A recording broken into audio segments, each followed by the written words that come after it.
Hello, everyone, to our February Civic Awareness Series program. My name is Will. I'll be your co-host tonight. We're very happy that you're here today. This program is a partnership between Cantigny Park and the League of Women Voters, and tonight we're doubly happy to have the League of Women Voters of Central Kane County joining us for this presentation. Again, my name is Will Buelig. I am the Director of Operations for the museums at Cantigny Park. I'll be very brief, but a couple of technical things I want to do for you before we officially get started. And the first thing I want to do is get some of the technical aspects of this presentation out of the way. We're very happy to offer closed captioning for this presentation. And the percentages are like 85 to 95% accurate. So you may see a word come across on closed captioning. It looks a little funny, but most of the things you're going to see in here today are correct with closed captioning. A couple of options for this.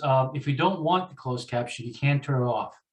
And how you do that is you push the live transcript button. And at the bottom of that, you'll see hide subtitles, and that'll get rid of it. Now, if you want to bring the subtitles back, just reverse that process. And you have closed captioning back on. Now, if you realize that you can adjust the size of the font to get larger or smaller, you can also do that as well. So you have a couple options for the closed captioning. Tonight's presentation, everyone's going to be on mute and your camera is going to be turned off. We do have a Q&A portion on the bottom of the screen. If you have questions, we encourage you to submit them. And Barb, who'll meet in a few seconds, will monitor those questions. We have a great problem with the Q&A because we typically have way too many questions to answer. So we ask your patience for that as we go along. I just realized we did our program last January to start 2022, that we're starting our 5th year of this program. So really proud of that. So thank you for joining us. And with that, I will turn it over to Barb, and she'll take us the rest of the way. Hey, folks, thank you very much for being here, and hope you enjoy the show. Hi, good evening, everyone. Tonight, we are honored to welcome Amanda Vinicky. She's familiar to all of us as a correspondent and segment host on WTTW, and she focuses primarily on Illinois government and politics. She joined Chicago Tonight in 2017 after spending a decade as the Statehouse Bureau Chief for NPR Illinois and Illinois Public Radio Network. She also co-hosted WSEC-TV's CapitolView and was a regular analyst on the State Week Roundtable. Her work and analysis has been featured on shows including NPR's Morning Edition, All Things Considered, and The Takeaway. And she's garnered top honors from the Illinois Association Press and Association of Capitol Reporters and Editors. Amanda, thank you so much for being with us tonight and updating us on all that is happening in Springfield and the upcoming political races. We can't wait to hear what we should be watching. Amanda, I'm going to turn it over to you. Amanda?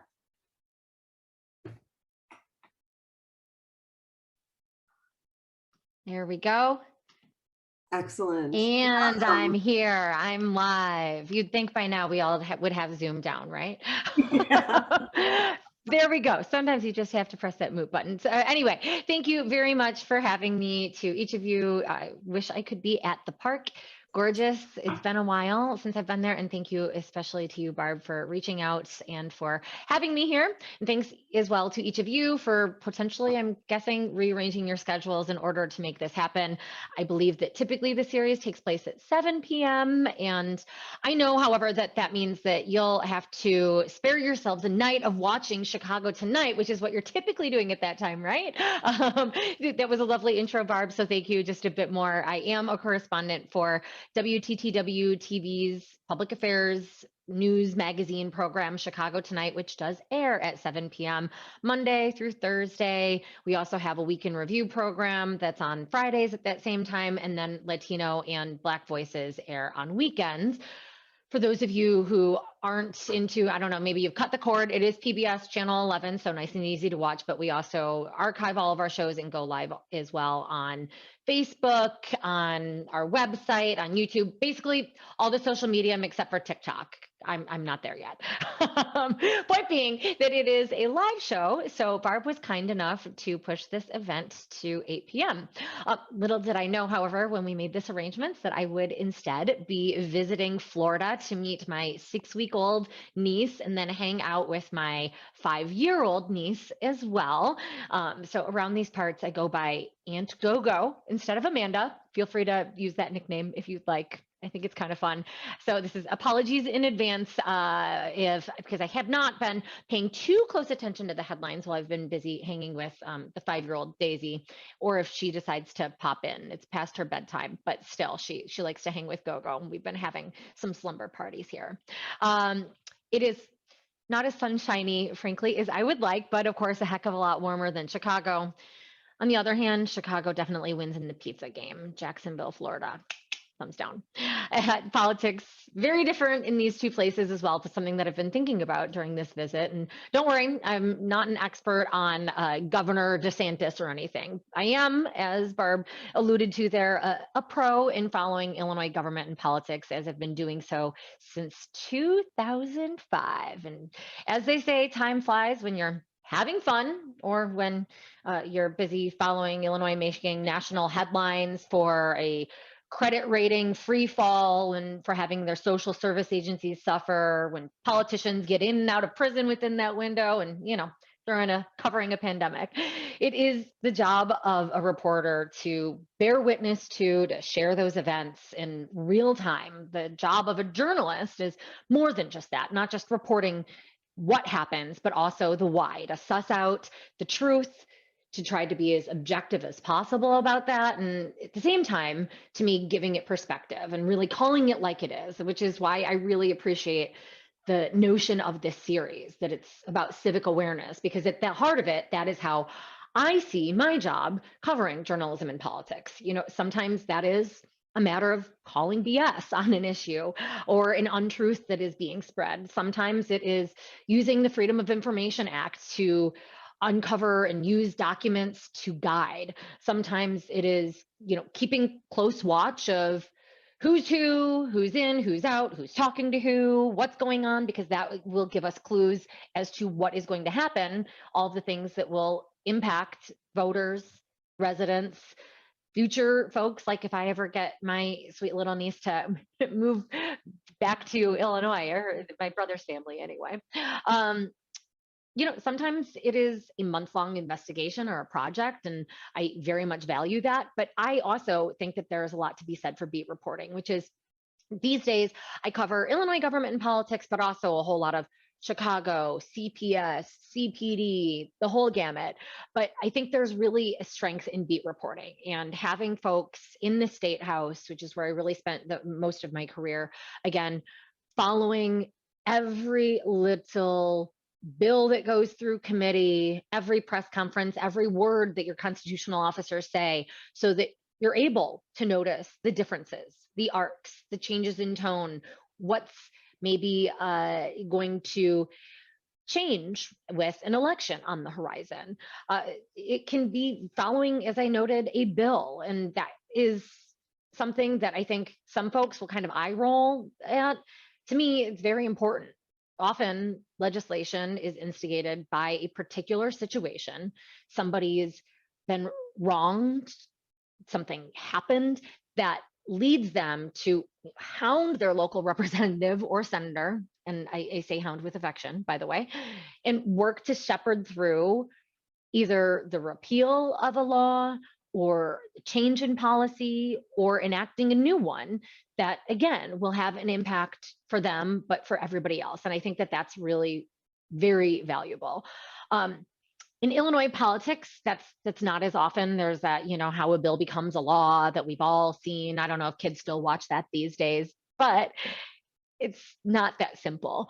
There are a lot of ways that the architects in Springfield can use the rules to shift, to hide, to let something slide or to rapidly advance something when that's their desire, which is to say that there are a lot of things in Illinois politics that make you go, Remember that song, Things That Make You Go, Well, in particular, these days, I'm going to focus on the M's, and those stand for masks, money, maps, murder, and have you guessed the last one? Yes, still Madigan. So we'll start with masks because, of course, we are still in a pandemic, and that is something as we are looking to the 22 elections, of course, going to have a huge impact on the races, particularly the governor's race, as Governor Pritzker really has been standing out in front. He is making his campaign about his leadership during the pandemic. For some people, that is going to work very well. They are going to say he has done a remarkable job in the face of fury and in the face of a virus that nobody could have planned for or expected. And he has stood by the science, that he has made courageous decisions. Others will say that he has been a tyrant. By the way, that is a word that you're going to hear often as the campaign season ramps up. And right now, the GOP side has been somewhat quiet. The closer we get to election day, we're going to hear more and more of that. And there's certainly, I think, some who roll their eyes at that notion. Tyrant, that's strong. There is a large segment of the population in Illinois that believes that. I'm not sure whether any of the Republican candidates for governor believe that in their heart of hearts. I do know that some have heartfelt questions about the executive branch and whether it has been used appropriately, whether there have been emergency powers that have been taken too far, and whether the legislature has stepped back from a role that had been long protected and sort of handed over the difficult issues of dealing with COVID to the executive branch. Of course, masks, particularly in the news right now, I've got to say, again, I'm in Florida, and masks are not required in public places unless you are unvaccinated. When you go places, nobody's really checking that. At least it hasn't happened anywhere that I have gone. But there is a significant amount of pressure for Governor Pritzker to change somehow he's dealing with it. Again, you're going to have some people, I think, that are upset that the mask mandate has been removed, particularly when the CDC has said, it's up to states and localities, but hint, hint, we don't really believe it's time for that to occur. Others who will say, hey, wait a second, all of this is ridiculous. There have been, for example, plenty of individuals who are, yes, vaccinated, tested, but nonetheless, gathering in big groups, going to events, sans masks, and saying, hey, wait a second, you're telling us to do this, but what are you doing when you're in groups? I think there's just sort of an innate feeling that individuals have when they're focusing on something that gets upset at what is perceived to be hypocrisy. And so this is something that I really do think is going to be huge in the next governor's race. And we're going to have to continue to watch how this plays out, particularly the question of schools, where Monday. Yes, it was still this week. That was my last day working before I flew down south. Interviewed a student who had been said that she had another student hold a knife to her for not wearing a mask the first day that her school allowed that to be optional, a high school student, by the way. I have not interviewed the alleged knife holder perpetrator of this. She was unhurt, at least physically. But when I spoke with her, she was, of course, very shaky and continues to be so. I think that just shows the intensity of how people are feeling. There are school districts that have canceled class, not because they haven't made a decision about masks, but because there is so much disruption as groups on both sides fight over what the policy should be. Spoke with another parent as well, who is very scared because he's immunocompromised that his 8-year-old is going to be pressured into not wearing a face covering and then come home after they have been basically quarantining, save for school. He says very careful for past 2 years. And then she'll take it off because all of her friends are, and then she'll come home with COVID and he won't be able to fare well. I think these are very personal for folks. And that's something that we can't ignore, because it is, while the entire nation, while the globe is dealing with this, every time you have something that impacts individuals' day-to-day lives, and often Illinois government is fairly removed from many individuals until maybe you get a tax bill or you're particularly involved, like I know many league members are. But when it is so personal, that changes things. It changes motivations, who's going to bother to sign petitions, get to the polls, do all of that in, well, typically in nasty weather. Of course, we'll get to this in a little bit, but the primary date has changed on a beautiful day in June when maybe you'd rather be at a pool. That is going to change motivations, and that is going to change how these campaigns are run, and the whole equation for, of course, as I keep on coming back to, because it's what I cover most closely, the governor's race, the other statewide races, but also, of course, control of Congress. So there's my first M, mask. Second M stands for money. And in this case, sticking with the campaign notion here for a bit, that is how much money is going to be spent on these statewide races. And the answer to that is millions, another M. We had Governor Pritzker last time. Granted, he was in fairly unknown commodity at that point in time, although the Pritzker name has, of course, some cachet, given that it is the Pritzker family. And thereby, he has the money to be able to pour what was $171 million into his campaign. Don't know how much he's willing to spend on this race. And the other big question mark is, how much is Illinois', well, by some measures anyway, richest resident, Ken Griffin, going to be spending on his candidate?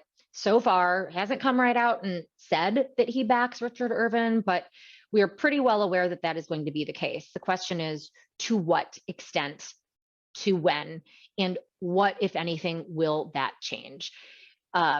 This gets back to really that first part of masking. And while you in the pandemic and what you could typically perceive to be party lines and changes, particularly in the suburbs, going from what had been red to more purple, and in some cases pretty solidly blue, maybe less so, or maybe more so. We really don't have a great pulse on that at this point in time.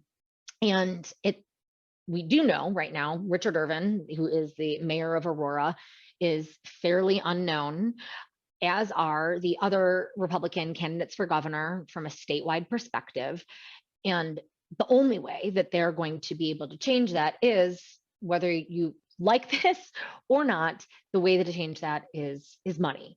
You don't have those eyeballs to have campaign ads on TV unless something is, I can't imagine what would allow a candidate to be able to truly succeed, perhaps win a primary, because there's some name recognition down south, particularly for Darren Bailey, but to succeed in a governor's race without many, many millions. So that's your second M.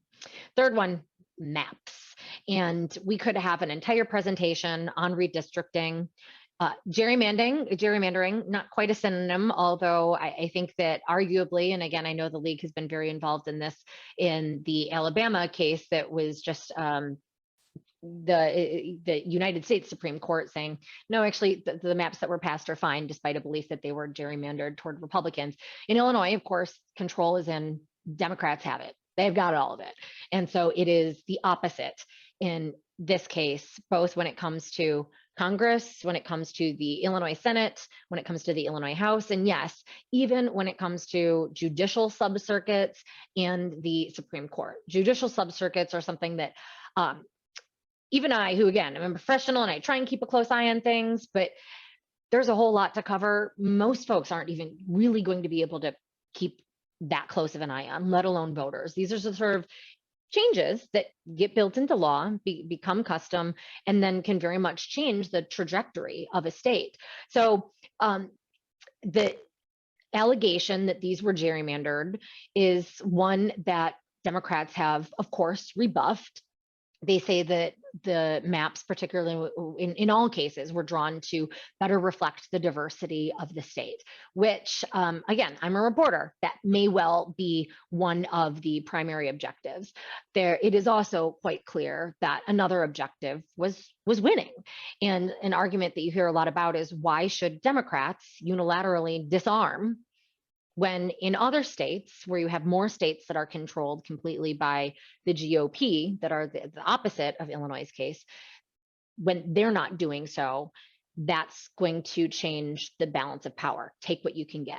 So there has been a lot of carving out, really, of rural communities in order to get the clusters of populations, the cities that tend to vote Democratic, together. And then that, of course, does have an impact further down, not just this election. And by the way, there are those who say, hey, if you have a good candidate, it doesn't quite matter if you have name recognition, if it's local. What it does, of course, change, though, especially down the road, is the type of candidates that you're going to have be able to win a district. And when we have conversations about the polarization of politics in the United States, certainly redistricting and gerrymandering is one of the contributing factors for it. And Illinois is part of that. We can get more into that. As I wanted a quick note that, as I mentioned, the Illinois Supreme Court also changes in the districts there. That's because right now Democrats have a 4-3 majority of the state Supreme Court, but there are a couple of races where that could change, that could shift, and that may have, again, consequences down the line on the occasion that you have cases go before the Illinois Supreme Court, which, although the judges run as a Republican or a Democrat that first time around, it's supposed to be nonpartisan. There are, again, reporter here, so I'm going to call it like it is, but also straight down the line, as close as I can as possible. Certainly those who believe the judiciary does its job very well to the utmost and takes it seriously to not bring in partisanship to it. Others would say, hey, look at some of these decisions. Who you're electing is going to change how they act and how even they perceive and how they read cases that are before them. And so certainly a shift of the courts could lead to big changes when it comes to questions like redistricting in the future, should that come before the court. The next stem we have is murder. And I don't mean to be cavalier about that at all, but crime is very much on folks' minds. That is going to be, beyond COVID, the other main factor in statewide races, in even some congressional contests and state legislative contests too. It has to be. It is something that you're going to have a lot of fingers pointed, a lot of discussions. The notion that this is something that the governor's race is going to rest on, I think, is obvious. If you see any of the commercials, particularly from, again, the Republicans, where campaign ads are generally work best, at least after an introductory one, when you go negative. And certainly that is what those looking to take on Pritzker have done already, but also that you have the Speaker of the House and President of the Senate saying, yes, crime is going to be one of the big things that we get done this legislative session. Due to, in part, COVID, due also to the change of the primary date, there hasn't been a whole lot of session, actually. So you haven't had movement on bills. It hasn't been that cluster like you normally would. Things are still primarily done on Zoom, but that is going to be something that passes. We don't yet know what form it will take, but that is going to be first and foremost on Democrats' agenda, because they know that they need to go to voters and say, hey, look at what we did. Just a couple more here. And so the next M is marijuana. And I'll be honest, I'm kind of cheating here because it's not all about marijuana. This is sort of, I could have also done money here, but wanted to work in a little bit on the budget after Governor Pritzker recently introduced his FY23 plan. And that is just to say that this is a blessing in a sense for the governor. You couldn't have imagined it when COVID first hit, because it was so distressing to states' budgets, particularly Illinois, because we weren't coming at it from a great place. But governors across the nation, there's actually a really good Politico national article that about this, have been given a gift with all of the federal money. And then also because of inflation, you're having increases in sales taxes. In calendar year 2021, Illinois saw $1.4 billion, I believe it was, of marijuana sold and therefore taxed. So Illinois' budget still not in the clear, but due to things, also another vice to sports gambling revenue, all of that coming in has really bolstered the budget, and at least for this year, puts Illinois in a fiscal position that it hasn't been since really, I would say, the mid-90s. And then our final M is Madigan. He's gone. It's kind of incredible how somebody such as Madigan was the man in the Capitol, and now you don't hear from, rarely see, doesn't have anywhere near the power, the connections that he once had. He still, however, looms. We're seeing that with his former chief of staff, Tim Mapes, is going to be on trial soon. We are waiting action as well for the former executive of Exelon and some of those with ties to Madigan. That could crack. We don't know when. We don't know when we're going to get new court filings that share something about Madigan that will be used in any of these upcoming races and be pivotal there. Right now, however, Madigan being gone is something that is hindering the GOP. That was sort of their main talking point, their main accusation. Instead, now Rauner, the former governor predecessor of Pritzker, is the one who I think still has sort of an unpalatable taste in many of voters' mouths, at least in the suburbs. And that is something that is going to, and Democrats are using that against Republicans. So sort of a twist there. But again, Madigan and his shadow, though he has denied any wrongdoing, the reputation that was built for him and the court cases that are associated with him will continue to loom over what happens in Illinois politics. Even as all that happened there, you still have the General Assembly only really having nipped at the edges of passing ethics regulations. I don't expect that to be something that we're going to see a lot of or changes this Illinois legislative session. That's not the priority list. Again, it really is the budget and crime. Those are the focuses of this very abbreviated Illinois legislative session. So with that, I think I've taken up hopefully about half of this program, as was my intent. And so I will leave you going, all those. There are a lot of. And so let's go ahead and take some questions. Great. Well, one of the questions revolves around the Madigan trial that's been of his colleagues. That's scheduled for September. And what effect do you think that that's going to have on the campaigning for November?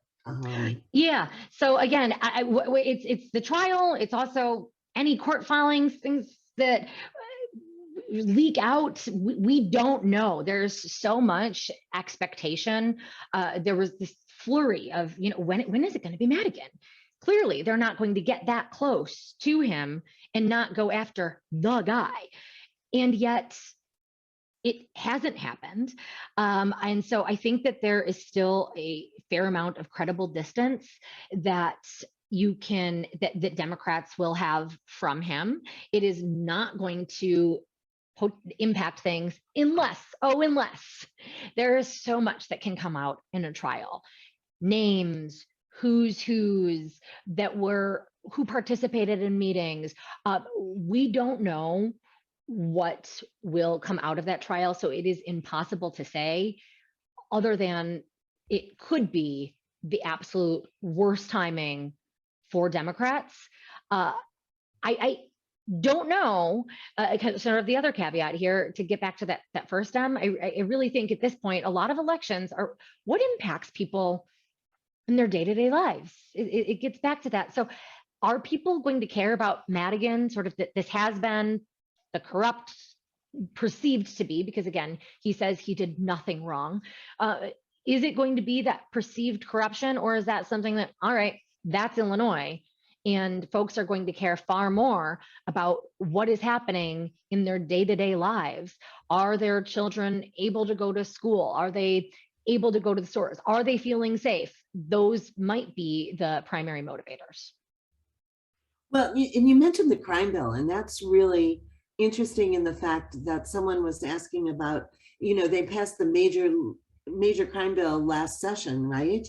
And now we've got a Senate leader being carjacked in December, and is there going to be an attempt now to reduce some of that crime package? Most certainly. So you're talking about the Safety Act is what it's, I don't know if anybody calls it that outside of the legislators who passed it. Safety, they always come up with these catchy names, right? And that is, at the time, it is somebody who was in Springfield covering it. You would talk to legislators who were kind of iffy, particularly those in representing some of the more moderate districts, wanting to vote for it, or feeling pressured to vote for it, or believing it was the right thing, but also wondering, would it backfire? It is mostly not yet in effect. So is it fair to blame the Safety Act for increases in crime? No, on its face. I do think that there is, when you speak with those who try to assess what is it that causes upticks in crime, of course, there's a lot there. But one of these is, no, it's not really a deterrent. Deterrents don't do it, but the fear of getting caught is. And so this notion, I do think that the notion of what has happened with crime, with law enforcement, could potentially be a factor. Again, I don't know. I don't think that there are any easy answers there, but that perception is one that clearly has enough of the public. I don't have the polling, but it's there. And the way that you know that it is there is because of the phrases that you hear uttered by Pritzker, the fact that the architects of the Safety Act are coming back and saying, yeah, we've got to do something about carjackings. We've got to do something about retail theft. So there's very much a reaction to what people are feeling. And that is going to be a very difficult balance, particularly for more of the progressive legislators, and particularly for Black lawmakers who are very proud of the Safety Act and what it has done to cure ills in the criminal justice system that were weighted unfairly toward people of color. And so it is that's why we don't have a lot of great answers or specifics at this point in time. That's going to be something that is going to be difficult for the legislators to do. We're starting to kind of see something. I actually got a press release today about a police bill that, I'm sorry, again, on vacation in Florida, so can't give you the specifics of it, but it's not the end all be all. There's not much time left. The General Assembly is supposed to get out of there in April for a change, quite early, but we won't know anything until they're good and ready to have something that has been poll tested and ready to go through.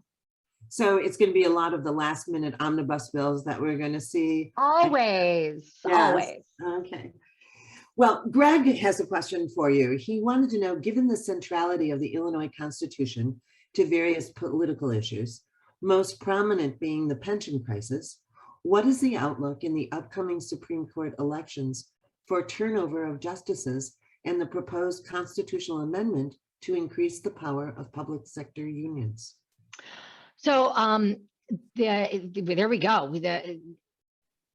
I don't know, again, because of the changed districts, it's really difficult to know what the outcomes of these races will be and what balance will shift of the Supreme Court, whether it will or not. Clearly, Democrats hope that that is not the case and drew the districts with that very intent. Whether they will succeed, sorry, it'd be great if I had answers to those sort of things, but I try not to make predictions along those lines because I'm not a campaign manager, and they don't know either. Let's be real. But I do, even if it turns over, it will be a while, I think, before there is any sort of chance to do anything in terms of pensions or any sort of constitutional amendment having to do with that. That's just not something that there is an appetite for in Springfield. And whatever the outcome of the 22 races, I will make the prediction, easy one, I know, that Democrats aren't going to lose control of the House and Senate. That's just not going to go forward. And you see that, for example, in going in sort of the not quite the opposite direction, because the constitutional amendment is not, of course, about pensions, but it is something that is done for labor and to protect labor. That is one where labor votes, right? There's a lot of power within unions. There's not going to be as much money spent against that as there will be for it. And there's going to be a coordinated campaign between the Democrats at the top of the slate and the unions as they work to get out the vote. And so those are the sort of things. It's a lot different than you could look back at, of course, the most recent constitutional amendment that voted down the graduated income tax fairly handedly. This is a different sort of question. And so I again, don't want to say, yes, it is going to pass, but I think that would be the conventional wisdom would lean toward that becoming, yes, a part of the Illinois Constitution. It's interesting, I'll just say there have been various proposals to change the Constitution, and sort of one of the, if you want to go down that road, how Illinois is a state that makes it somewhat difficult to do. And yet we're not a California where you can just have, a citizen referendum, change it super easily. The league has been involved in getting back to redistricting, trying to change how that is done, and how difficult, even when you do have that massive folks who are trying to get something done and go before the Supreme Court, it gets shut down, how difficult that is. But there have been something like 3 changes to how crime victims are treated within the Constitution. So there are some who say that it's become sort of a bad habit to use the Constitution to help out a campaign and bring people to the polls without thinking a lot about the consequences of the constitutional amendment. There is also, by the way, some attention now to one of the constitutional amendments that, again, passed actually pretty well, didn't get a ton of attention, is the transportation lockbox that says all money all tax money from roads, transportation has to then be spent on transportation. It's in a lockbox, right? And again, that is part of the actual Constitution. It's not a bill, it's not a law, it's something that is part of the Constitution, and therefore really hard to untangle. And we're seeing a lot of court cases now as there are questions. Wait, what does that mean? How about local money? There are a lot of factors that you don't necessarily consider when you may add something to and enshrine it in the Constitution that you don't think about. So I guess that would be my one caveat, that whenever anybody's thinking about adding a constitutional amendment, read it closely, think about it. And sometimes they're worded so legalistically That that is true. you need to go back to school to interpret them. Yes, or perhaps you call in a reporter, and hopefully we will be doing our jobs and explaining all of that. It really is a very weird campaign season because of the change in the date, which was due to Illinois waiting to pass the congressional maps, that everything's just really thrown off when it comes to the campaign season, getting this going. And I think reporters, but also again, sort of the TV ads, people are saying, gosh, it feels early, when in fact it's the opposite. It's Right, late. we're usually all of this to inundated get by going. now. Yeah, Exactly. Mm-hmm. but it'll save our summer of TV ads. It'll be a little less. Some of it. You can, yes, after you'll get July. Yeah, exactly. Well, we do live out here in Wheaton, and so one of the questions that have been asked is by Dennis: do you predict any office of Jeannie Ives running again? Oh yes, Jeannie Ives. Yeah, I mean, she certainly is still active, as you well know, and is a firebrand of a candidate who, if there was more money behind her and perhaps in a different time, could have gone further. Part of politics is timing. I'm sure she would very much. I don't know. I haven't talked to her in some time, but I would not doubt that we could see her coming back on a ballot one of these days if the timing is right for her. What office that will be and when, no, but I would not at all be surprised to see Jeannie Ives try to once again be an elected official in Illinois. She certainly is still active and campaigning, as all of you, I'm sure, well know. Yeah. Well, and her partner with Breakthrough Ideas, Kathleen Murphy, I think has just been tapped to be a lieutenant governor candidate, correct? Yes, I know. It's like I said, it's really interesting to me, and I'm sort of anticipating the questions about the Republican or the Republican wannabe nominees for governor, because again, it's a strange time to be a journalist, and that it's hard to get people to pay attention to state politics, period, right? But particularly this governor's race, where I would venture most folks couldn't even name the GOP candidates. I do not expect it from this audience, but people by and large are not really tuned into that. And so this is where there's so much focus on what Governor Pritzker doesn't do.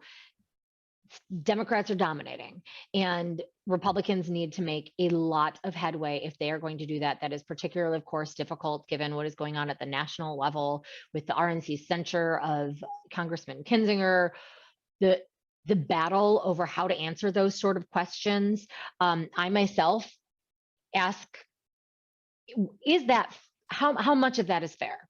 These are Republican candidates running for state office who don't particularly have all that much to do with what is going on in DC. There's certainly a disconnect there from what goes on at the congressional level to what happens in Springfield.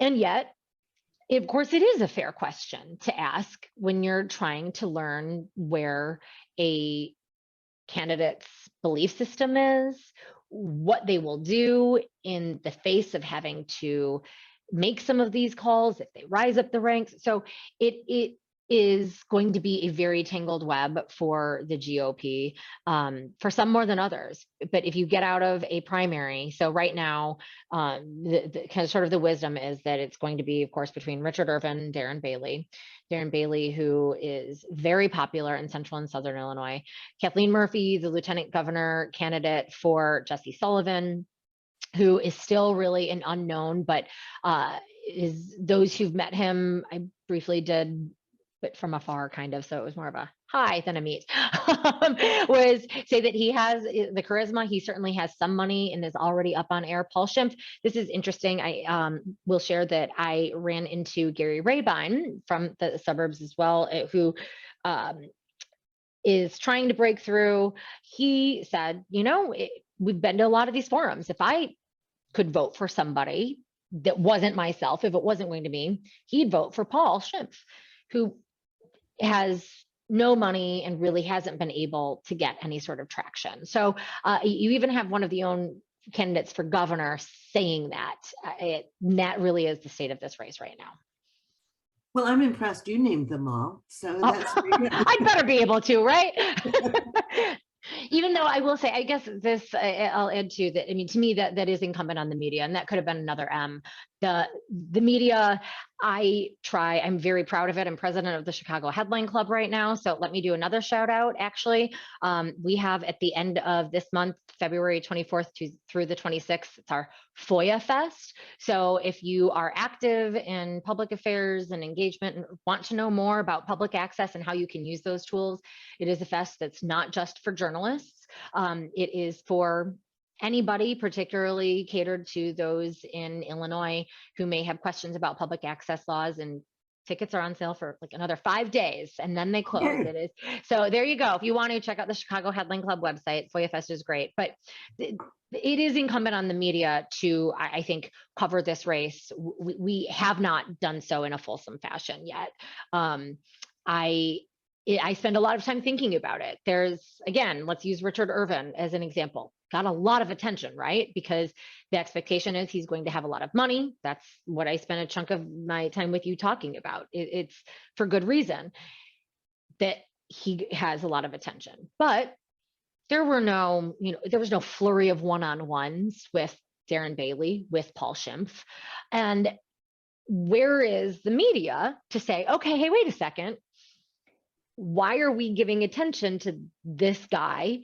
Because if there's a general belief that in a democracy, you shouldn't need money to be able to succeed, why is money going to be the motivator that is also going to give earned media, which is, sort of the name for journalism, right? At least from the candidate side. I've spent a lot of time thinking about it. How do we cover this fairly? Irvin has, I guess to his campaign's credit, become a newsmaker, but should I be giving one candidate headlines because of that when others are still totally unknown? Where is it our responsibility to do that? Or frankly, also the responsibility of the campaigns. That's part of it.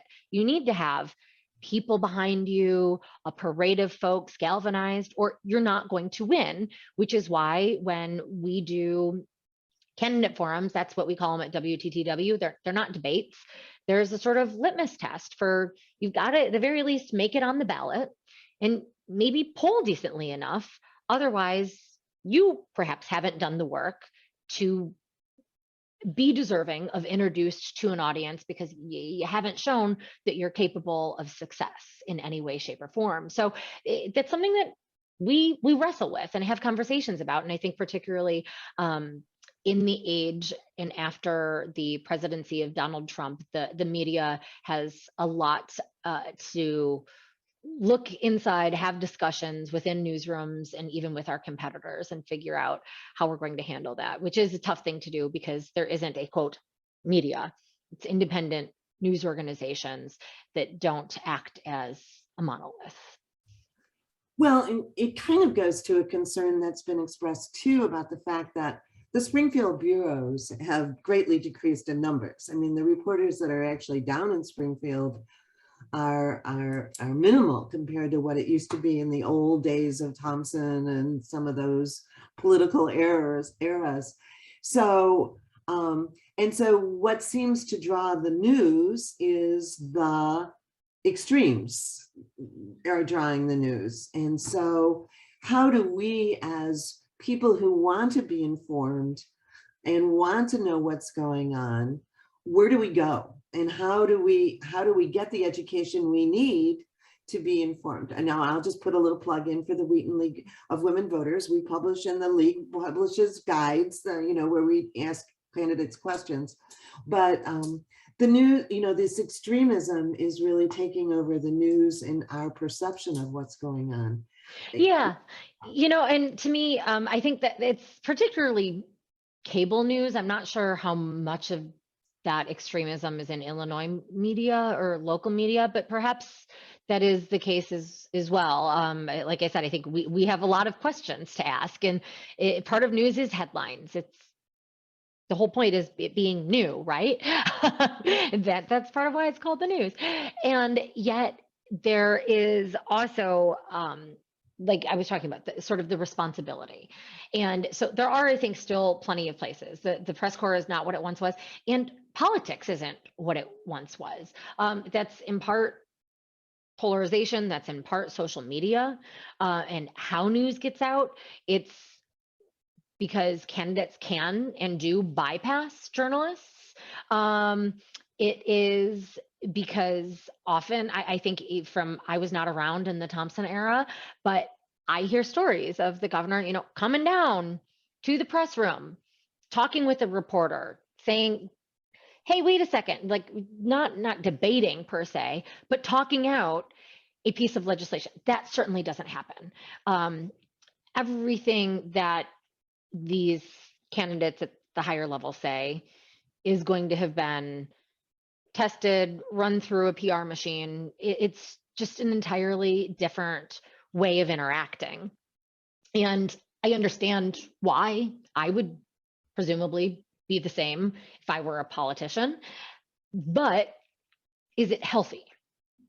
Is that positive for democracy? No, I think part of that is where you saw Trump ascend so quickly and rapidly, because there were those who found it refreshing that it wasn't that sort of poll tested phraseology at every point, at every turn. So there are plenty of places to go. I would volunteer, of course, WTTW. I think we try very hard to have these discussions, and that to me is part of the key, is having them, talking about it. Journalism in general has gone through a sort of evolution as well. While I talked about some of it is social media and maybe too quick of a response, or I'm fairly old school in the belief to be as objective as possible while still telling the truth and saying, hey, wait a second there. But it is a great way to show your work, to say, this is how we arrived at this conclusion. Sometimes that means for my colleagues who are really into data reporting, that means showing and posting publicly the data sets so that somebody who has a question can go through and do the same math, do the same equations, bring out their own Excel or Google Sheets and run it through. For others, it can be, these are the questions that I asked. So when you're saying, hey, I saw this story and why didn't you answer that? I can say, oh, wait, I did. This is the response that I received. And so that's how I try to approach it, be it on social media or even in a story, and saying flat out, I asked, this is what I was told. It does not answer the question. And saying that, connecting the dots for folks as much as possible. But yes, I believe public TV does a great job at that. Public radio does as well still. The State Journal Register has nowhere near the press corps. I mean, they used to have like 5 or 6 reporters only on the Capitol beat, but they still, I mean, it's the capital city. So there are places to get that content, but it is true that you have to look harder for it than you once did, unfortunately. Yes, well, we're loyal fans for WTTV. That's where I get my news. But anyway, Love it, Barb. Knew I loved you. Catherine has a question for you to kind of change gears here. The climate bill signed into law by Governor Pritzker will start being implemented. Many incentives for electrification, solar, and protections for social justice communities affected by job loss and pollution in their neighborhoods. What is your thinking about this bill and implementation? Okay, so actually, again, there is going to be, I think, very soon some reporting coming out, because it's starting to be implemented right now. I don't know that I have a great answer on what that will mean for Illinois in terms of materially. I mean, there's so much to consider, right? The price of electric bills, what people will notice, how that factors in, of course, to the ongoing questions about Exelon.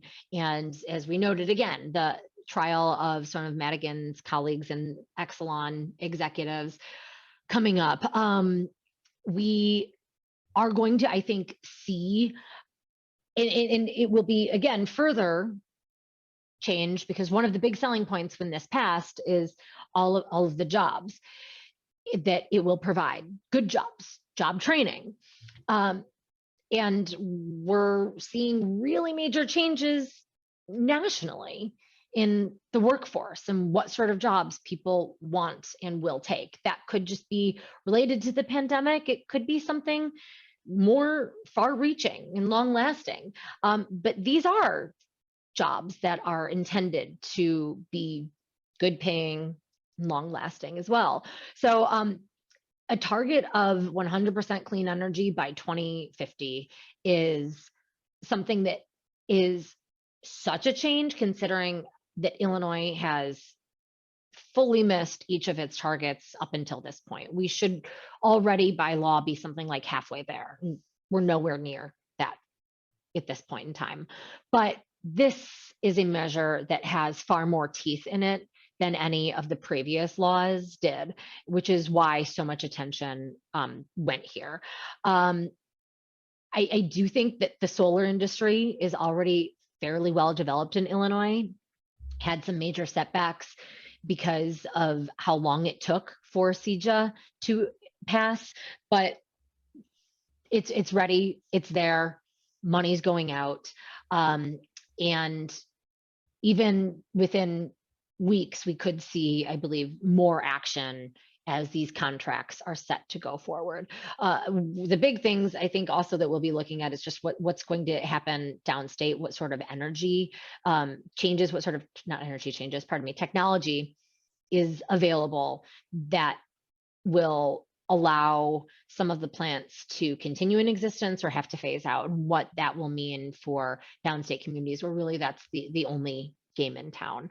But yeah, 2050 is going to be here before we know it. It sounds really far away now, and all of that is gearing up at this point in time. That was certainly a major piece of legislation, and I think one of sort of our windows into how the Pritzker administration works. You know, and some of those energy companies downstate are the sole source of funding for some of the school districts downstate. So their future is got a ripple effect going, which leads to a question from Lona, is what, with the new money available, is there going to be any funding for the school formula? We know last year it was frozen, but this year, will there be new money? So there is, I don't remember the figure at the top of my head, but yes, the revamped education funding formula will have additional millions put into it. Is it enough? Plenty would say no. And I'm actually working on some reporting on that. So the budget is really an interesting one to me. It is most decidedly an election year budget.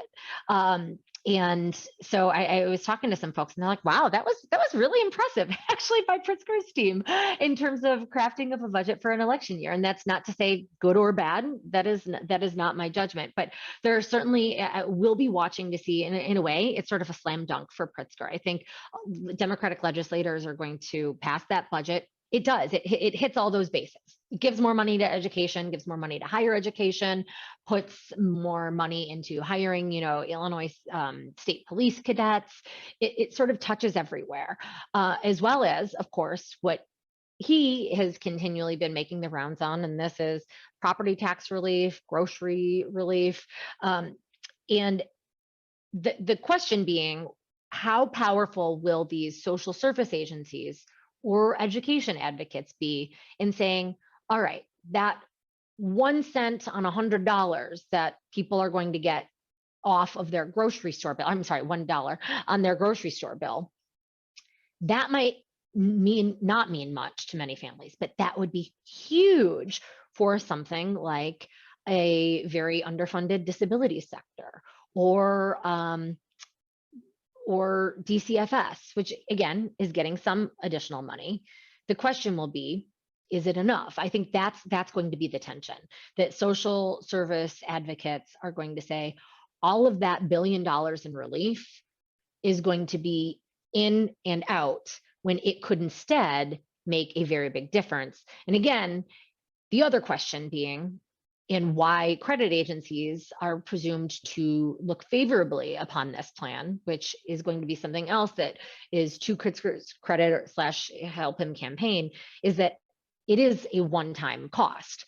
So it's not building money into a social services budget that then might need to be cut in years out when you see those sales taxes go down. So schools are going to continue. There will be schools downstate, as you noted, particularly in some of these areas where you're going to have the main employer moving out for any number of reasons. That is going to continue to be a challenge. And interestingly, that's something that really isn't built into the formula. If you have something, and I learned this in covering, speaking of the energy bill, covering the nuclear plants, which are going to be phased out long before 2050. So we're going to be having energy back in the news before then, and what is going to happen with Exelon's fleet of generators, of nuke generators. But it isn't built into the education formula. If you have something such as a nuclear plant move out and what that would mean. So something else that legislators should put on their to-do list, and I don't know when they'll get to it, is revisiting the formula to all of these measures, all these factors that were not built in that may now, it is recognized, need to be. Amanda, we could keep you for another hour, but I'm afraid Okay. our time is up. It's time. It's time. Yes. Thank you so much. And I want to turn the meeting over to Judy so she can express her thanks. Thank you, and enjoy your niece and nephew down in Florida. Thanks.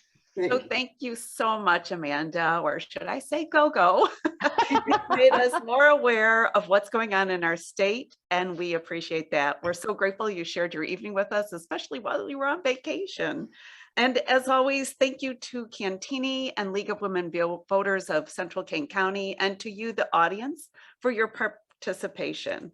I just want to mention that we are celebrating the League is celebrating our 102nd birthday. And so happy birthday, League of Women Voters, on February 14th, Valentine's Day. And so I also want to mention, let me grab this, that our next week, Thursday, please join us for February 17th. Our next, did I say Wednesday? I meant Thursday. Oops. We're also having our local civic engagement series, which is what's happening in DuPage County. The DuPage County board members from the 4th and 6th districts will tell us what's happening now and in the future for DuPage County. So please register on our website. The program is free and everyone is welcome. And also please join us in March on the 10th for our civic awareness program, which will be ranked choice voting. What is it and why cities and states are adopting this electoral method? Daniel Biss, who's the mayor of Evanston, Illinois, will be presenting. So thank you so much, everyone. Good night, and hope to see you next week and next month. I might have to join March 10th. Thank you, and Thank happy you. birthday to the League. Bye, you. everybody. Appreciate it so much. Thank you. Bye-bye.